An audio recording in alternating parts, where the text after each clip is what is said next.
السلام عليكم ورحمة الله وبركاته. كي دايرين؟ لاباس عليكم؟ نتمنىكم تكونوا بخير وعلى خير. اليوم ان شاء الله غادي نوجد معكم الحريره. هانتوما هنا درت القزبر ومعدنوس والكرافس، ودرت الطريفات ديال اللحم اللي كانوا عندي في الفريغو، وغادي ندير الحمص هو كان عندي في الفريغو، والعدس اللي ما عنديش في الفريغو ها هو غسلته. غادي ندير شويه ديال الابزار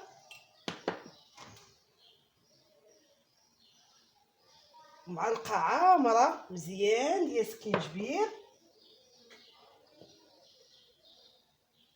ومعلقه عامره مزيان ديال الخرقوم عرق،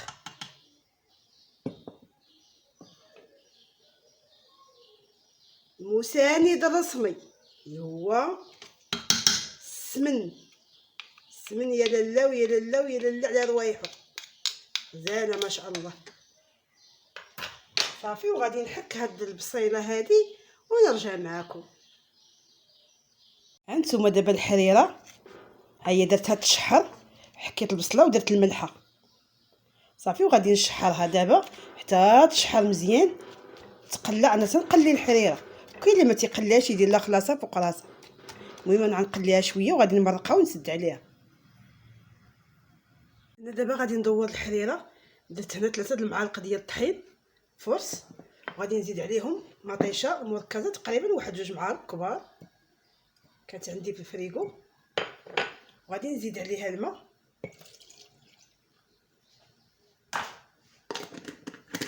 صافي، وغادي نحرك مزيان.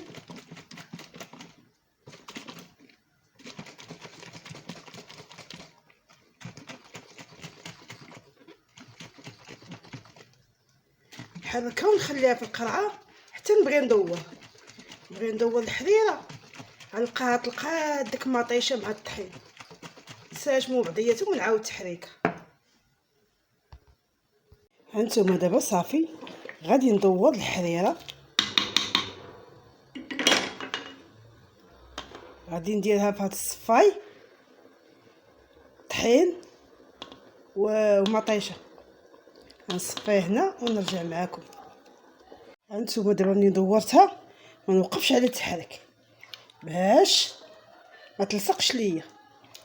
غير واحد النهار في رمضان جايين عندي الضياف يا لاله ويا لاله، ودورتها ومشيت نسيت بلا دورت الحريره، مشيت مع شنو تنصايب في جهه الاخرى تنشم الريحه يا لاله، لقيتها سقات صافي ما بقات حريره.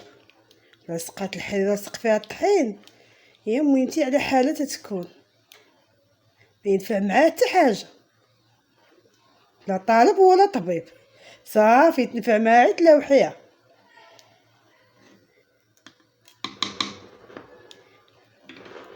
حركت التحريكه الاولى صافي، عاود نخليها شويه نبقى غادا ونحرك. دابا غادي نقطع الطريفات ديال الصدر ديال الدجاج، نقطعهم قطبان على هذا الشكل هذا. الا كانت باقا فيه شي شحمه ولا شي حاجه نحيدوها.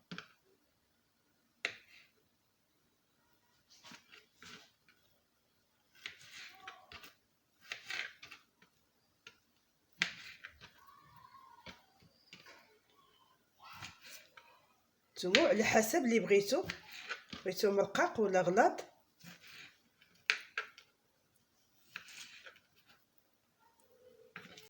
هنايا بعد ما قطعت الدجاج كامل مصوت غادي نزيد عليه التوابل.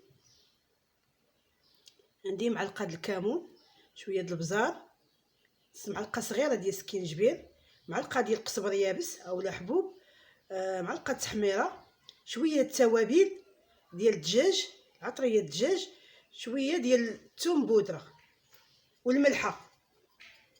هادو هما التوابل اللي غادي نحتاج. وغادي ندير واحد العصره د الحامض،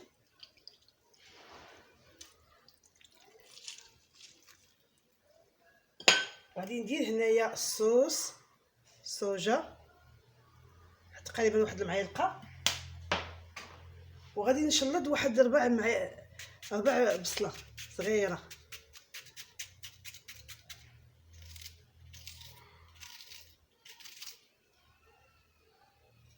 الملحه ما نكتروش الملحه حيت الصوص مالحه.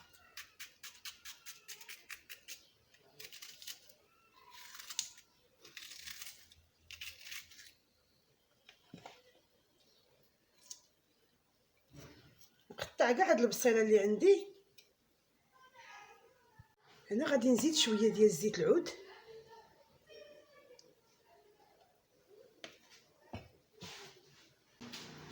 غادي نخلط هذا الشيء مزيان.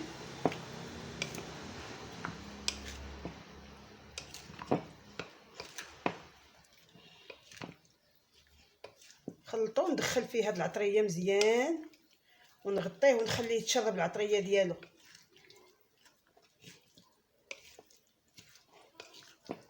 قد ما خليناه مرقد قد ما تيتشرب ديك العطريه وتيجي لذيذ. ساعه ساعتين ليله كامله ماشي مشكل. هي حاجه وحده اللي كنا غنخليهم ليله كامله ما نشلضوش عليهم البصله، نخليو حتى نقربوا نشويهم عاد نشلضو عليهم ديك البصيله. واخا تبقى ساعه ولا ساعتين ماشي مشكل، ولكن ليله كامله لا. نتوما عارفين البصله تلقى واحد الريحه وتولي مصنه. عارفين البصله مجهده. صافي دابا غادي نغطيها.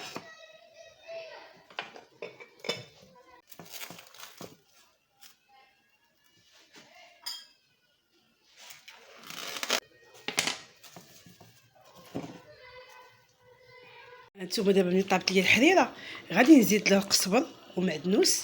ها هو غادي نديرو ونخليه واحد 10 دقائق صافي ونطفي عليها. انا دابا صافي الحريره غادي نطفي عليها. غادي نزيدها واحد شويه ديال السمن ونصافي ونطفي شويه ديال السمن باش تبقى ديك النسمه ديال السمن.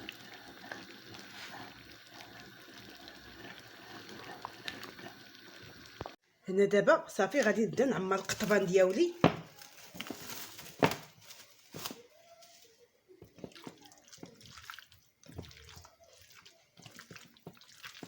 هما شربوا العطريه شربوا مزيان. دابا غادي ندوز نصايبهم في هاد القطبان ديال العود حتى غادي نطيبهم غير في البانيني. نتوما 6 فوحيده تابعه الاخرى بالنسبه للمبتدئات اللي باقيين ما تيعرفوش يصايبوا القطبان ولا راه كلشي تبارك الله دابا تيعرف. صافي على هذا القياس هذا ونحطهم هنا ونصايب عاوتاني الاخرى. نبقى غادا تنكمل كاع اللي عندي. التتبيله حتى هي راه تنديروها حتى في اللحم. قطبان ديال اللحم حتى هما تيجيو فيها زوينين.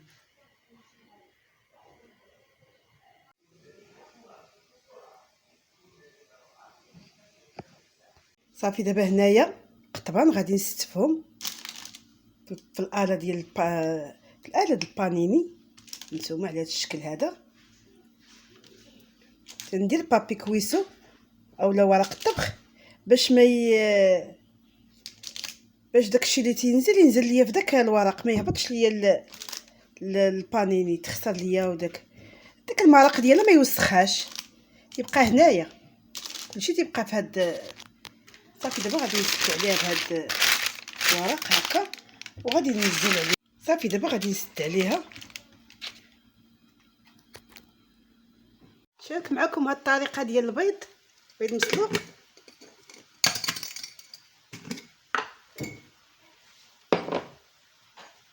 والله الا دغيا تنقى البيض ما تيتخسر ما والو. ما نكخيتهم دغيا تدير ديك القضيه ديالها تتبعك القشره بسهوله. هذه طريقه زوينه شفتها في تيك توك قلت والله تنجربها مع المشاهدين ديالي. دغيا تتحيد القشره.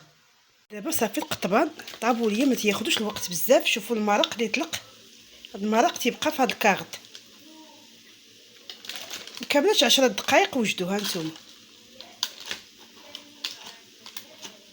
طابوا كلهم، طابوا من الجناب كاملين. وهذا هو الشكل النهائي ديال القطبان ديالنا بعد ما وجدوا. والحريره رافقتها بالشباكيه والبيض والتمر وما نقول لكمش على هاد القطبان كي تيجيو فتيين ولدادين لد منهم ما كاين. اللهم بارك. نتمنىكم تجربوهم تردوا عليا في الكومونتير. حنا دائما نهار تاني عيد الكاسكروت تنوجدوا هاد الحريره مع القطبان، عطيتكم كفكره شاركتها معكم. نتمنى من الله يعجبكم الفيديو وتردوا عليا في الكومونتير. الله يجازيكم بخير، وتنترجاكم ديروا لي لايك فضلا وليس امرا. الله يجازيكم بخير. وهنا تنقول لكم الى اللقاء، ونتلاقاو فيديو جديد ان شاء الله.